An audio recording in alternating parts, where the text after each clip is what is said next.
What's cracking, guys? Pascal ist so viel in the building. Und willkommen im neuen Video. Ja, also mein Kanal verkommt langsam zu einem Reaction-Kanal, Leute. Das wird tatsächlich nicht so bleiben. Ich habe ja normalerweise für Reactions Uncut, auf dem ich auch schon ewig nichts mehr hochgeladen habe. Aber ich habe einfach hier gerade ein richtig spannendes Video gefunden, wo ich einfach richtig Bock habe, das mal in die Community zu geben und ein bisschen zu diskutieren in den Kommentaren, ja. Das Video heißt Why I Don't Support Bodybuilding and Neither Should You von Omar Isaf. Und ich fand das Thema so spannend. Ich habe jetzt einen Teil davon, ehrlich gesagt, schon gesehen. Das heißt, die Reaction wird nicht ganz frisch sein. Also ab der Hälfte schon. Da habe ich dann gesagt, ich muss es mir aufsparen. Einfach, weil ich das Thema so spannend finde. Wie ihr wisst, ne? Ich persönlich, also das Video ist natürlich so, ich sag mal, es geht gegen die Politik des Bodybuildings. Besonders in der IFBB. Und da werden viele Argumente angeführt. Ich möchte einmal ein bisschen Luft rausnehmen. Ich bin ja Powerlifter, stehe für viele von euch als Powerlifter jetzt hier. Ich liebe Bodybuilding. Ihr wisst, dass ich eine Bodybuilding-Vergangenheit habe. Ich habe viele Jahre Bodybuilding gemacht, noch mehr Jahre, als ich Powerlifting gemacht habe. Ich habe auch Bodybuilding-Wettkämpfe gemacht. Ich bin 2014 mal Vierter geworden in der GmbF. Also ich weiß, einige werden sagen, das ist kein Bodybuilding, aber schon noch ein bisschen Bodybuilding, glaube ich. Naja, auf jeden Fall liebe ich Bodybuilding, ja. Ich war allerdings nie mit der Kultur so verwurzelt und auch schon gar nicht seit neuestem mehr. Ich verfolge es kaum noch. Ich habe all die Tode gesehen, Sean Roden, alle möglichen Leute, die ich also wirklich auch gemocht habe zu sehen. Und ja, bin so echt auch ein bisschen kritisch denen gegenüber, ne? Und deswegen fand ich es so spannend, vielleicht mal mit euch ein bisschen hier zu diskutieren, aber ich will nur einmal vorab gesagt haben, ich liebe Bodybuilding. Ich spreche, wenn, aus einer Fanperspektive und nicht aus einer Perspektive von, ich bin Powerlifter und Powerlifter ist besser und bla. Ich weiß, weil Deutschland, manche Leute sind sehr sensibel. Naja, bevor wir jetzt in die Reaction starten, würde ich mir ein Like wünschen, ein bisschen Interaktion hier für den kleinen Kanal, ein bisschen Liebe, damit wir vielleicht ein bisschen in den Algorithmus-Rankings höher kommen, ja. Auch auf dem Fernseher kann man dahin navigieren, ganz gut. Ich sag's immer wieder, weil ich weiß, die Leute machen es dann auch tatsächlich, ne. Ich gebe dir jetzt mal kurz für die Werbepause Zeit, das Like nachzuholen und dann starten wir die Reaction. Let's go. Dieses Video ist gesponsert von ESN und falls du Supplements suchst mit einer guten Qualität und Preis-Leistung, dann kommst du an ESN nicht vorbei. Mit meinem Code YB sparst du dabei immer den besten Rabatt und unterstützt mich im Alter, denn ich investiere meine Einnahmen aus diesem Affiliate jeden Monat in mein Rentendepot bei Scalable Capital. Auch für die findest du einen Link in der Beschreibung. What's cracking, guys? Omar Isaf here, back with another video. New Year, same you. I have perhaps my most explosive video ever. Why I can no longer support modern bodybuilding, and neither should you. We have bodybuilders dropping like flies, wide-scale corruption going on, unfairness in the sport in terms of the judging criteria, sexual exploitation, financial impropriety, nepotism, and that's just scratching the surface. The basis for this video. Da muss ich erstmal kurz hier meine Englisch-Skills rausholen. Was bedeutet denn Nepotism? Vetternwirtschaft. Vetternwirtschaft. Ja, das kommt mir sofort in den Kopf, wenn ich an die IFBB denke. Is a 5-part article series on the Washington Post, a scathing condemnation on the state of modern bodybuilding. Huge shout out to Desmond Butler. He is the son of the documentarian who made the seminal bodybuilding documentary, Pumping Iron. The pump. It's as satisfying to me as coming is. We really should take a look at this investigative journalism where they interviewed several dozen people, almost 100 people in total, judges, former NPC organizers, athletes that participated, coaches. And these testimonials are absolutely tragic. To use a technical term, it's really fucked up. Also, wer das möchte, gerne hier pausieren, das nochmal durchlesen. Das habe ich beim ersten Mal gemacht und das ist so ein bisschen Introduction noch, deswegen will ich nicht zu viel dazu sagen. Übrigens, ich werde das, weil ich weiß, nicht jeder ist vielleicht auch der englischen Sprache so wirklich tief mächtig, werde ich versuchen, erstmal die Untertitel hier anzumachen. Englisch automatisch erzeugt, ja, sehr gut, weil die sind nämlich relativ akkurat und werden ein bisschen so übersetzen grob, ja, so zusammengefasst. Aber wir fangen jetzt mal an, Part 1, was ist überhaupt modernes Bodybuilding? In this context and for the purposes of this video, we define bodybuilding as untested bodybuilding, in particular the NPC, so the National Physique Committee, which is the amateur division, and then the IFBB Pro, which is the pro division. The Arnold, the Olympia, everything that everyone talks about that recently just happened and got millions of views, and the classic physique with folks like Terrence Ruffin, Chris Bumstead, so on and so forth, that has honestly... Also in Deutschland wäre das die IFBB und DFBV, richtig? Sorry, falls ich das falsch sage. Ich finde aber, so ähnliche Strukturen lassen sich ja 1:1 auch in den naturalen Bereich übertragen. Zum Beispiel der GmbF und den Profiligen da drüber und all so ein Spielkram. Ne? Da kenne ich mich jetzt null aus, also wenig zumindest. Da will ich nichts viel zu sagen. Ich bin zwar damals GmbF Mitglied gewesen, aber schon ewig her und seither bin ich natürlich voll Powerlifter. It led to a resurgence in bodybuilding. That's part of the IFBB Pro. So when we talk about bodybuilding, we're talking about the NPC and we're talking about the IFBB Pro. The largest organizations. Also wir sprechen über die IFBB hauptsächlich, ne? Und die Sub-Verbände. there's been several dozen people over the last decade who have died either prepping for shows, during shows, or after shows. Compare this to probably the most violent sport everyone knows, mixed martial arts, so things like the UFC. You know how many people have died in the UFC over the last decade? 0. You know how many people have died in MMA in the last 20 or 30 years in sanctioned events? I believe it's around 7. So you have 1,000% more deaths in bodybuilding than in mixed martial arts. Also ich weiß nicht, ich kann die Zahlen nicht ganz nachvollziehen, aber er sagt, es gibt 1000% mehr Tode im Bodybuilding als in MMA und ich weiß es nicht, er hat keine genauen Zahlen für Bodybuilding genannt, wir kennen es natürlich, weil wir praktisch echt jetzt insbesondere die letzten 2-3 Jahre wirklich regelmäßig Nachrichten bekommen haben, der ist tot, Dallas McCarver ist tot, Sean Roden ist tot, die, da, der, bam, alle. Das ist natürlich sehr schockierend. Ne? Also es gibt ein wesentlich höheres Todesrisiko, das wäre jetzt eine falsche Kausalität herzustellen, aber es sterben einfach mehr Leute, die Bodybuilding machen so. Arts where the goal is to bludgeon your opponent to death and no one's raising an eyebrow. I remember hearing a few years ago about Boston Lloyd because I saw him on YouTube, Dallas McCarver several years before that. The list goes on and on of body. Ich habe auch ganz vergessen, dass Cedric McMillan tot ist einfach, also es ist einfach übelst frustrierend. Ich kann mich noch insbesondere an Boston Lloyd erinnern, weil ich noch voll drin war, als er das erste Video, dieses erste Transformation-Video gepostet hat und damals schon Leute sagen, du lebst keine 10 Jahre mehr, wenn du so weitermachst und leider ist das auch dann nachher eingetreten. Ne? Bodybuilders dropping like flies. And immediately the obvious thing would be cardiomyopathy, the enlargement of the heart, people using performance-enhancing drugs, so on and so forth. And that's definitely the large elephant in the room, but there's another more nefarious reason why it is more prominent recently, and that has to do with something called diuretics. We had an episode recently of Iron Culture with Dr. Escalante, who is a bodybuilder. He's a professor at California State. He's also an athletic trainer, which is an allied health professional. And what he did, he volunteered himself to go to these bodybuilding shows. He would measure their blood pressure, look at symptoms for dehydration, and treat some of the bodybuilders that had potentially interventions that were necessary where it could have led to either a cardiac event or so on and so forth. So he was there in order to prevent a travesty from occurring. And he detailed what occurs for a lot of these modern bodybuilders, where you have these judges and they'll give these cues. They'll say, oh, like you look good, but like you need to look drier. And this terminology and verbiage is very important. So basically your blood's going to be a little bit thicker than most individuals. And then now you're going to dehydrate yourself to make maybe Also einmal ganz kurz unterbrochen, weil ich vergesse es sonst. Praktisch zusammengefasst natürlich zum einen die Nutzung von Steroiden, die natürlich ein großes Risiko für deine Gesundheit birgen. Auf der anderen Seite eben der Watercut, die Diuretics, die benutzt werden, um Gewicht zu machen vor dem Wettkampf und insbesondere die Terminologie kritisiert er hier, die benutzt wird, und zwar, du musst trockener sein. Ne? Das ist ja zum Beispiel, ich glaube, vor einigen Jahren, wo Brosep sein Upcoming hatte, damals war ich ja auch noch im Bodybuilding aktiv, hat er ja praktisch auch geprägt, dass wir nicht mehr entwässern im Bodybuilding. Also ich sag's jetzt einfach mal so, ich weiß nicht, ob es Faktor auf Brosep zurückzuführen ist, aber er hat auf jeden Fall für mich zum Beispiel einen großen Einfluss darauf genommen, sondern einfach zu sagen, du warst einfach nicht lean genug, Mann, du hattest einfach noch Fett, da kannst du entwässern, so viel du willst, du wirst Fett kann man nicht entwässern, so, ja. Und davor war es natürlich auch so, in meiner Bodybuilding-Prep damals auch, dass Entwässern als Wort eine große Rolle gespielt hat, und zwar, dass du wirklich Wasser aus deinem Blut, Wasser aus deinem Blut treibst und Wasser natürlich aus der Muskulatur etc., dass das Blut dicker macht und natürlich das Risiko für Herzprobleme erhöht. Das ist eben auch genau das, was hier der Professor oder was dazu sagt. Diesen Podcast habe ich leider nicht gehört, deswegen fasse ich es gerade halt nur kurz zusammen, was er gesagt hat. Aber das ist gerade bisher, was gekommen ist, und mal schauen, was jetzt noch kommt. Go down those extra 10, 15 pounds over the 24 hours. Well, you're going to lose some water, of course, from your muscle, right? But you're going to also dehydrate your blood in a sense. And then now you're going to have basically some acute erythrocytosis. The rampant use of diuretics has exploded in the last decade. And actually, shout out to my boy Dr. Eric Helms, where he gets into the process of dehydration. Ich finde perfekt, wie er hier Shoutout to my boy Eric Helms gibt und einfach in den klar nachgeschriebenen Untertiteln Dr. Eric Helms geschrieben hat. Shots. To try and appear to be leaner, whether or not that's actually effective in the first place for making someone look leaner is questionable, not to mention that it's highly dangerous.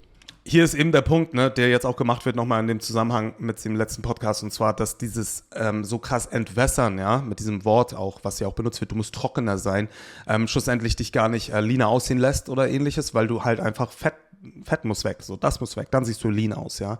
Und dann ist es sogar sinnfrei, sich noch weiter zu entwässern, weil du dadurch flach wirst. And this is a travesty because this is preventable. A lot of the things that people are using, such as those diuretics that are dangerous, if you had either an allied health professional, so a medical professional there at the event, or just top down they're saying, hey guys, you know what, diuretics don't really work. Tell the coaches, the athletes don't know any better, the judges, stop using that terminology of trying to look dry. You can prevent these deaths. Instead, nothing has been done. And why is that? It is because the culture that has been created by the largest organizers, the IFBB Pro, is not pro-athlete. It's not for the athletes. Also hier ist ein harter Vorwurf drin, und zwar, dass die Politik oder die IFBB praktisch eine Kultur erschaffen hat, in der es nicht darum geht, den Athleten zu schützen oder ähnliches, sondern diese Terminologie und Kultur soll bestehen bleiben von, du sollst so trocken wie möglich kommen, und auch die Wörter, die benutzt werden, du sollst so dich mit Diuretics so weit runtertreiben, dass du halt wirklich lean auf der Bühne bist und all so ein Spielkram, und das ist natürlich erstmal ein harter Vorwurf, aber scheinbar ein angebrachter, das kann ich nicht beurteilen, aber es ist böse. It's all about monetization and profiteering. Also es geht nur um Geld, es geht nur darum, Geld zu verdienen und Profit zu machen, und die Athleten sind denen scheißegal, und wenn sie sterben, ist denen das auch scheißegal. Mr. Krabs. Hello, I like money. You have the owner of the IFBB Pro, Jim Mannion. Who is the head principal photographer of the NPC and IFBB Pro? Why, of course, his son. Who would be the most qualified person? His son. Over the last 3 years, he's been paid almost $1 million for his services, which is fantastic for a photographer. But it gets seedier because he had a softcore pornography. Erotic fitness folded, soon launch a website looking fitness and fitness divas over time, photography, sexually targeted attention. Sorry, dass ich so schnell lese, ich übersetze es gleich ein bisschen, ne? Krass, also scheinbar ist der Sohn von dem Chef der IFBB dann auch der offizielle Fotograf geworden, mehrere Millionen verdient damit, also in Rechnung stellen können, und hat dann jetzt auch noch eine er sagte ja schon, eine Softcore-Pornografie-Website, ne, über die er noch mehr Geld verdient, über die Fotos, die er macht von den Mädels. Geil. Website featuring some of the competitors, the female competitors. Also man muss ein bisschen kritisch bleiben natürlich, es kann natürlich auch nicht alles so korrekt sein, aber prinzipiell böse. And many of them have come forth, several dozens. I've never consented to having my pictures put on a soft porn site, Gates said during an interview in Indianapolis. Less than 3 years after winning the Olympia, Gates gave up the sport in disgust and warns young women to stay away from the contest. Das ist natürlich eine sehr harte Sache, die diese Jen Gates dort sagt. Sie hat nie zugesagt, dass ihre Bilder auf einer Softporno-Seite benutzt werden dürfen, und hat später aufgegeben, davon Sport zu machen im Kontext von Olympia, weil sie angewidert war und junge Frauen davon warnt, an Bodybuilding teilzunehmen. Saying, hey, we were pressured into doing these things. We were told if we do this, it would advance our career. I'm not a pervert. I just was looking for Turbo Man doll. So you have the son of the head of the organization saying, hey, if you do this, I'm gonna make sure that you're. Und jetzt müssen wir sehen, da beginnt halt so viel. Ja, erstmal ist es natürlich absolute Vetternwirtschaft, das innerhalb der Familie zu vergeben. Wo ich aber sage, als ein liberaler Mensch, tja, ist halt so leider. Ja, wenn die sich das aufgebaut haben. Allerdings diesen ekelhaften Druck zu erzeugen, zu sagen, na klar, werden die wissen, dass wir uns besser platzieren. Ne? Und wenn wir jetzt da auch mitmachen mit all dem, was der Sohn vom Chef sagt, wenn wir unsere Fotos dahin erlauben oder vielleicht nicht erlauben, aber ein Auge zudrücken und voll mitmachen, weil wir wollen ja gewinnen, wir sind Sportler, so in Anführungsstrichen. Das ist einer der ekelhaftesten Punkte. Your placement in the next show is better. And guess what? Some judges have come forth to say that they were told they were influenced in terms of the placing of particular competitors. So now we have evidence of favoritism occurring within the organization. And if you think for a second that this only occurs amongst the women, you're out of your mind. The whole concept within sport is. Also erstmal, dass es auch Judges gibt, die zugegeben haben, dass sie unter Druck gesetzt wurden, dahin dann entsprechende Teilnehmerinnen gewinnen zu lassen. Und jetzt natürlich der Sprung, wenn du glaubst, es geht natürlich nur um Frauen, ist natürlich absoluter Quatsch. Das ist bei den Männern genauso. Fairness, right? You want equality of opportunity. We also be judged by the same standard. It's not the fact that I let you take photos of my toes while I play second. It's due to the merit of my physique. How can this occur? Why isn't there an outrage going on right now? And that is because of the subjectivity inherent within bodybuilding that allows some of this bullshit to happen. And here's exactly what I mean. In powerlifting, 500 pounds, it's 500 pounds. You're gonna deadlift the weight or you're not gonna deadlift the weight. People can debate the strictness of some of the judging, and there is still that element, but we know what the weight is. In bodybuilding, there has been the ever-shifting standard throughout time. Let's take a look at the Mr. Olympia for So, der Punkt jetzt hier ist, dass man zum Beispiel, wenn man jetzt Bodybuilding nimmt, halt immer verargumentieren kann, dass der besser aussieht oder so, weil es keine objektiven Maßstäbe gibt zur Bemessung. Also es wird natürlich versucht, aber schlussendlich ist es subjektiv und jeder Judge kann natürlich sagen, das gefällt mir mehr und das nicht und deswegen hast du gewonnen, Pech, so. Und dementsprechend ist natürlich eine Beeinflussung auch im Hintergrund viel einfacher. Im Powerlifting kannst du natürlich, also ich will jetzt nicht so tun, als ob das irgendwie, im Powerlifting kann sowas auch vorkommen, und zwar, weil das Judging strikter sein kann. Manche Lifter bekommen eher mal einen gültigen Versuch, aber den Punkt, den er macht, ist natürlich, dass das Gewicht immer gleich viel wiegt und du konntest es heben oder nicht. Hinkt minimal, weil auch im Powerlifting, das kennen wir, ja, Judging sehr inkonstant sein kann, anhängig davon, wie beliebt ist der Lifter, und das ist auch ein Fakt. From 1975, 1985, 1995, 2005, and 2015, and we'll see different types of physiques. The definitions of aesthetics, proportions, symmetry, once again, are influenced by the time they're in, by the judges, by the people participating. So anytime there is a disagreement with the outcome, well, it came down to the judges. Well, you didn't see what they saw, right? And that is the common excuse. Well, we've heard from many participants, because there's not this consolidated, here's the criteria, here's what we're looking for, okay, this is how we're being evaluated on, that many competitions, there's been controversies in terms of the placings, and we can't help but wonder if that hasn't been influenced by favoritism, that nepotism that we spoke about before, so an organization where there's no accountability, so they put forth their favorite people, and that's who chooses, or that's who they select to win. Also es gewinnt dann schlussendlich einfach dann am Ende der sich am erwünschtesten verhält hinsichtlich der Regelmacher, der Inhaber, der Judges, ne, der gewinnt und nicht der am besten aussieht, weil es halt gar keine Kriterien mehr dafür gibt, so richtig. Why is it that, none of us can never win the Mr. Olympia? You always keep giving it to the same guy. To me, at the time, was, if I take my top 4 guys, if I put you in first and put Sean, whatever it is, then I'm still going to make the same amount of money. Nothing's going to change. But if I keep Dorian where he's at, he opens up a whole complete different market. It creates a culture of compliance, and I've said this before, but you create a culture that you go along to get along. Let me give you 2 hypothetical scenarios. A hypothetical scenario here. You have person A. Person A is approached and said, hey, let me tickle those toes. I want some photos of your feet. And they say, okay. And then person B says, nah, I'm not gonna do that. That's just not me. Now, person B is no longer gonna participate in that organization, and as such, they're not advanced forward. Their career is cut short. Person A, who goes along to get along, now is favored, is now the person placed in magazines or advertisements or. Also jetzt mal ganz simpel runtergebrochen, ne? Wir haben jetzt 2 Personen und die eine Person ist bereit dazu, wie er es als Beispiel gesagt hat, ein paar Fußfotos zu machen für die Website vom Sohn, so Anführungsstrichen, ja. Dann wird der natürlich besser platzieren, seine Karriere wird mehr aufgebaut über die Magazine und über die Social Medias, und die andere Person, Person B, die vielleicht sogar besser aussieht als Person A, rein sportlich betrachtet, ne, sagt aber, nein, meine Füße dürft ihr nicht fotografieren für das Magazin von eurem Sohn, der wird natürlich seine Karriere dann wird natürlich nicht so durch die Decke gehen können und wird wahrscheinlich zurückbleiben. Ne? All those sorts of things becomes more and more popular, and so you have essentially people that are willing to do whatever it takes to advance their career. And if you were to ask these people, hey, what do you think about the IFBB Pro? They would say it's fantastic, because all they've seen have been positive loops, positive feedback loops of them being rewarded for certain behaviors. So they're only going to echo what the owners want them to echo. And the people that speak out are always then viewed as, oh, they're dissenters, they're people, they're disgruntled, they didn't get the positions that they wanted. And that is the.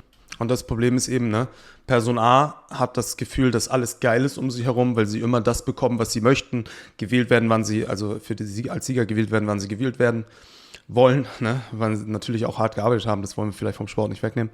Und Person B kann sich nicht wirklich echauffieren, weil wenn er es tut, dann, oder sie, steht sie so da, ja, du bist halt butthurt, so, du bist halt nicht gut genug und jetzt stellst du dich an aus dieser Ecke und so, und es kann halt nichts mehr passieren. Wir sind festgefahren. The truly tragic part. We see now recently the Olympia has occurred where it got millions and millions of views thanks to things like classic physique, once again revitalizing modern bodybuilding.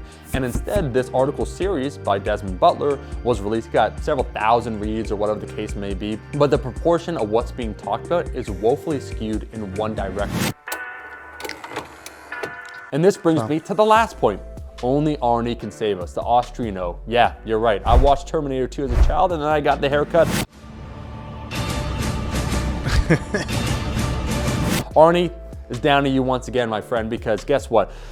He brought up the fact several years ago that a lot of the guts he didn't find personally aesthetic in bodybuilding, where he joked about the bubble guts. Since you complain my belly, I sleep and only think, I'm not talking about my belly. And then in ushered the classic physique era. But what I want to do is I want to keep the traditional kind of a physique alive. The classic physique is one way of doing that. There are people that can make change, and as consumers, we use our dollar in a capitalist society in order to vote, so we could choose what we support and what we don't support. We could support the athletes, so guys like Terrence Ruffin, Chris Bumstead, while at the same time not supporting the organization and boycotting it. What really brought this full circle for me, if you read the accounts of a lot of these bodybuilders or judges that are now no longer participating in the NPC and IFBB Pro, they were passionate about what they did. They did this because they love the sport, they wanted to participate in it, they wanted to improve themselves, and now they no longer can, you know, with a good conscience. And I think that is truly tragic. The scope of this. Es ist wirklich traurig, wenn du annimmst, dass es Judges gibt, Coaches, die wirklich den Sport lieben und den Sport voranbringen wollen und es einfach nicht mehr mit gutem Gewissen können, weil der Sport einfach so komprimiert ist und verwandert ist von Bullshit, von Vetternwirtschaft, von all diesem Spielkrams. Das ist wirklich traurig, Mann. Das ist wirklich traurig. Channel, as always, is that emphasis on self-improvement. Doing it for yourself for the right reasons and doing it for a long period of time so you can bring about that personal change that really gives a sense of internal fulfillment. And when you have all these other signals going on, all these other incentives that really kind of corrupt a natural pursuit, it really kind of muddies the water or poisons the well. And it's a tragic, very sad thing to see. So I hope for people watching this video, as modern bodybuilding has now resurfaced, has become more popular than ever before, we really think about what we're watching, what we choose to watch, and what we choose then to support. That was the purpose of this video right here. Thank you so much for watching this video. Let me know your thoughts down below. And I'm serious, Arnie, I know you're gonna watch this. I just know you're gonna watch this. Someone can bring about this change, okay? I watched Terminator 2 as a small child. I had the same haircut. Let's make this shit happen. If you like the video, like the damn video, and I'll see all you guys. My rest. I like the damn video. Also sein Wunsch ist natürlich, dass große Influencer im Sport, zum Beispiel Arnold Schwarzenegger als der größte wohl, einfach auch auf dieses Problem eingehen, wie sie es schon getan haben in der Vergangenheit, einfach, dass sie diesen Bubble Gut nicht mehr sehen wollen, mehr Classic Physik haben wollen und auch die Größe, die aktuell Bodybuilding wieder gewinnt, auch entsprechend in die richtige Richtung, also Bodybuilding in die richtige Richtung lenkt, sodass wir nicht wieder in diesen ekligen Kreislauf zurückkehren. Ne? Was mich jetzt wirklich interessieren würde und warum ich auch dieses Video gemacht habe, sind zwei Sachen. Einmal möchte ich sagen, wenn du ein junger Sportler bist im Bodybuilding und du hast das Gefühl, du stehst unter Druck für einige Dinge, du willst Dinge nicht tun, du hast vielleicht auch Probleme überhaupt mit deinem Selbstbild oder hast vielleicht mit deinem Essverhalten oder ähnliches, findest jetzt auch noch Bodybuilding für dich, was dir erstmal gut tut, aber später kann es wirklich, du musst wirklich gut auf dich aufpassen, was du in der Szene tust, ja, und von wem du dich abhängig machst auch, weil das Problem hier eben ist, dass du abhängig werden kannst von den Menschen, die praktisch das System machen und du dann schlussendlich entweder verlierst, wenn du es nicht tust, oder gewinnst, wenn du es tust, doof gesagt. Die zweite Sache ist, ich würde mich wirklich dafür interessieren, wenn wir in der Szene so ein bisschen, weil ich bin jetzt Powerlifter, ne? Die Leute werden sagen, Pascal, erstmal Assi von dir, dass du auf Bodybuilding so redest, aber ich hoffe, ihr versteht alle, wie das gemeint ist, weil ich auch selbst Bodybuilding liebe und einfach, wenn es sonst keiner macht. Ich würde mir wünschen, wenn es vielleicht auch in Deutschland so ein bisschen diskutiert wird, in der Natural-Bodybuilding-Szene, ne? Aber auch in der nicht-naturalen Szene. Und man einfach mal gucken kann, so was geht da auch in Deutschland, weil ich habe schon so viele Dinge eben auch in Deutschland gesehen und gehört, wo Athleten sich darüber echauffieren und aufregen, dass es halt Vetternwirtschaft ist und ich nicht gewinnen kann, weil ich nicht und hier. Aber wie gesagt, der sich echauffiert, sieht immer aus wie ein schlechter Verlierer und der gewinnt, der sagt natürlich nichts, weil er profitiert von diesem System. Und ja, vielleicht ist das was, ich wollte es auf jeden Fall mal machen, ich hatte richtig Bock, das Video zu machen und insbesondere eben auch, um zu sehen, was ihr mir in die Kommentare schreibt und eine Diskussion zu entfachen vielleicht, wenn die Leute Bock haben und Nachfrage danach. Ne? Ich wollte es nicht einfach so stehen lassen, ich wollte auch meinen Teil dazu beitragen. Das soll das Video gewesen sein. Pascal, du checkt jetzt raus. Wir sehen uns im nächsten Video. Peace, bro. Drop the mic.